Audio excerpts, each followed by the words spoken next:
Hi! I hope you enjoyed my presentation. So for this study, I interviewed 2 7th graders and 1 8th grader.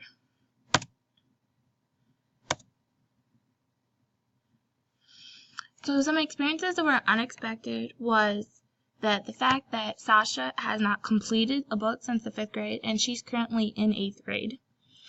I was surprised by the accidental wide range of readers I interviewed from the 7th grade.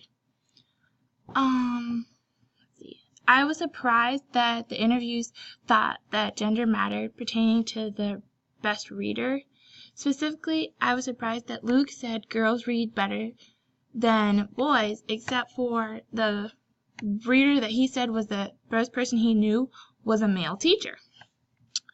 I was surprised with Sasha's response to why she struggles to read her math book.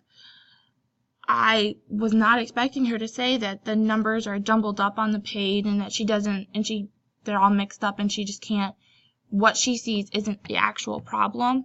And I thought it was interesting that she also mentioned that the text and background color are factors that affect her reading the book. Experiences, some connections and differences I witnessed were the differences between the 2 7th graders I interviewed. According to the article Tensions in Teaching Adolescents, finders demonstrated that many teachers perceive young people in uniform terms. So I guess you could say that I expected all 7th graders to be the same. And I really knew that they weren't. So I know this quote shows that teachers see that, and I know they're different, and my 2 7th graders that I interviewed actually proved that.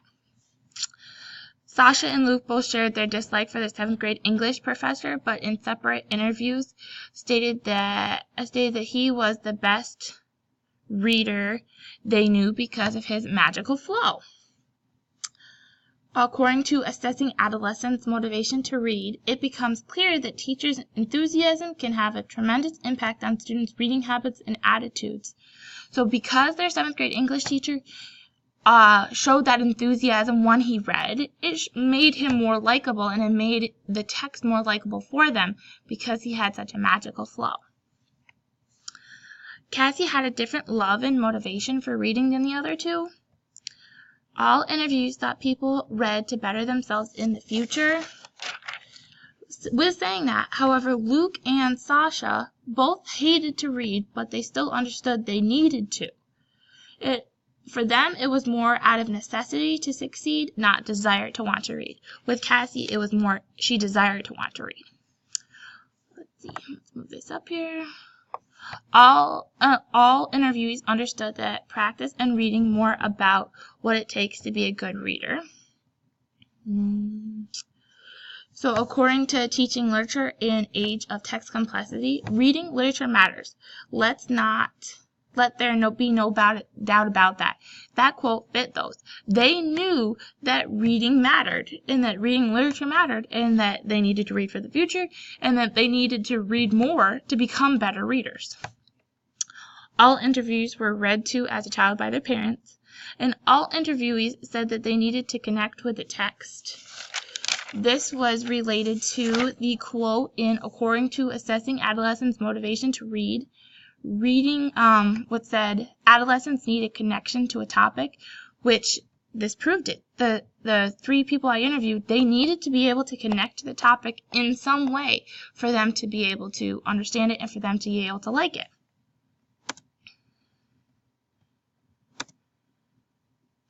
So this is Cassie. She's in 7th grade and is a 12-year-old.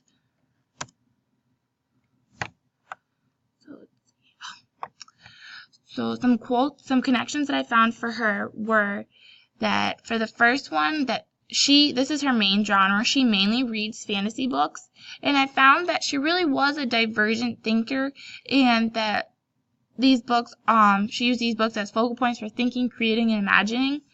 And with this, I found that once I interviewed her, I noticed that she was drawing something, so I asked her about it, and she told me she was drawing the main character of the book she was currently reading, which was a fantasy. She explained to me how every part of the drawing was specific to the animal's attributes mentioned in the book, and how each part of what she was drawing had relation to the power that the animal had. Like, the animal had a human face because in the book it had human emotions and human characteristics.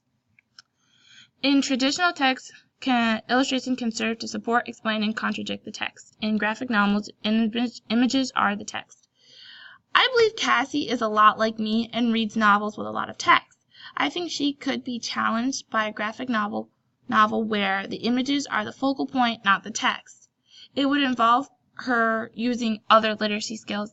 She already has the traditional literacy skills down. I think reading graphic novels might develop her other literacy skills. With this quote, stories surround us, form us, and change us. Stories make us human. I liked this quote because I felt like, getting to know Cassie as a person, that this would be her motto in life if she knew about it. Reading plays such a huge part in her life, and stories that she has read and ones that she will read in the future surround her and make her who she is. Some teachables with Cassie. Cassie needs to be challenged. She needs books and assignments that make her think differently and are out of her main comfort zone, which is fantasy. One book that I would recommend was The Civil War Diary of Freeman Colby. And during the graphic novel block, Dawn read this book, and she explained that it was a longer graphic novel and it was more challenging. And I thought that this would be what Cassie would need. She needs something that challenges her, and she also needs something that would connect to her. And she likes social studies, so this would be a perfect connection for her. And Civil War is a topic that would be something that would be reviewed or learned in her curriculum.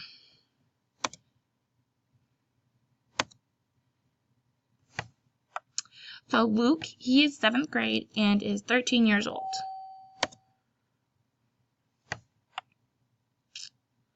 So my connection to theory for Luke is that generally students' self-concepts as readers and their value of reading coincide with their reading choices and overall enjoyment of reading. This connects to him because of how he sees himself as a reader based on his stutter. Because Luke has a stutter, he hates to read and does not enjoy it. So basically, having that stutter, it affects his self-concept of himself as a reader, which affects his enjoyment of reading. With this one, Luke already said he liked books with lots of action and adventure, and survival books might be good types of books for him to read.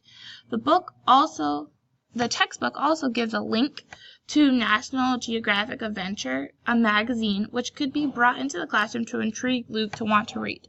So if Luke doesn't like to read full things, or he doesn't enjoy reading a lot, bringing in the magazine about adventure will help him still read while connecting to his interest.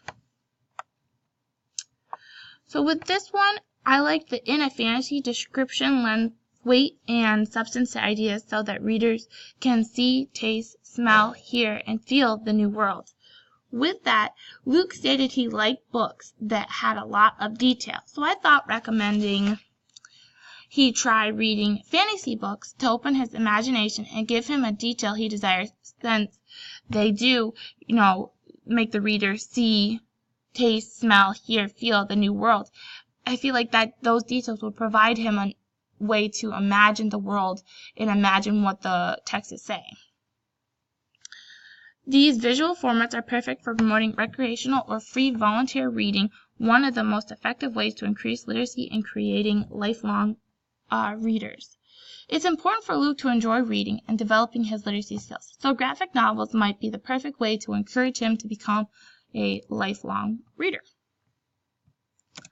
So, some teachables for Luke were that Luke needs to be encouraged to read. Teachers need to get past the idea of that in 7th grade, he needs to be reading novels. Luke needs to read. So reading graphic novels, reading comic books, reading magazines, reading short stories, he needs to read. And also, I feel like there needs to be a discussion in the classroom about mistakes and how everyone makes mistakes, and how that mistakes are something that you can prove upon. So if Luke does volunteer to read and he does stutter, that all the students will know that those mistakes are just what happened. I would recommend Give a Boy a Gun and Long Way Down for Luke because of the format that the books are written in. Give a Boy a Gun is written in interview style, so they're very short, they're concise, they're very detailed, and they help you, all the interviews together help you make a point. Long Way Down is a very interesting style. It's very detailed and it's very short. And this will help him understand the words and picture what's going on. Motor Crush is the action that he desires in a graphic novel form. The images are powerful and there's not a lot of text, so you'll have to depend on the images to help him read the story. I would also recommend anything by Erin Hunter. She is a fantasy writer who I just learned from my interviews is very popular in fantasy and is very popular in giving and is very good at giving lots of details that Luke likes. So Sasha, she is in 8th grade and is 15 years old. However, there are those who maintain that science fiction can be a means of opening students' minds and imaginations. I feel like Sasha really needs to open her mind and imagination to reading if that is what she is, and if that's what science fiction does, then Sasha needs to be recommended this genre. With this one, the nonfiction, Sasha again should be recommended nonfiction books to encourage her to read or motivate her to complete a whole book. Plus, nonfiction books can be written in a variety of styles instead of the traditional format to intrigue Sasha more. For example, last week I read a nonfiction book called #NotYourPrincess, and it was pictures and poems, so it was not a long book. With this one, the magazines. Magazines are the perfect bridge for teachers to use with Sasha to getting her to read. She already likes magazines and encourages her to read more than her favorite one, which was the Food Network, will broaden her knowledge while still developing her literacy skills. The more information conveyed in the reader nonverbally, the better the graphic novel. And is a picture worth 1,000 words? The last two quotes go together. If she gets bored easily reading text, then maybe graphic novels that are more images than words are the solution. Using images is still developing literacy skills, but in a format she is more familiar with since she lives in a digital world. And the last quote, is a picture worth 1,000 words? I feel like in Sasha's case, a picture could be worth 1,000 words. So some teachables for Sasha. I feel like she needs support or assistance. I would say Sasha has a learning disability and needs support in building her knowledge and working with that and strategies to deal with that. With this, Sasha needs to be encouraged to read any form of literacy. One way to encourage and motivate her is for her teachers to show their motivation and passion for their own reading selections. I would recommend Give a Boy a Gun and Long Way Down for her because of the style that they're written in. And Long Way Down would fit her interests of like ghost and scary stories because it's about ghosts coming back to life. The Blood, Bones, and Butter is a nonfiction book about a chef for adolescents, and I felt like this book could combine her knowledge of food and her love for reading about food with a nonfiction selection. Also, any of the Haunted Northern New York books I feel like would be good for her because they're nonfiction also, and they give her that scary aspect, and they're short stories.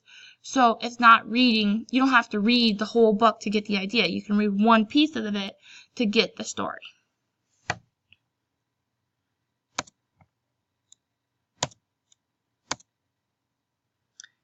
Thank you for watching.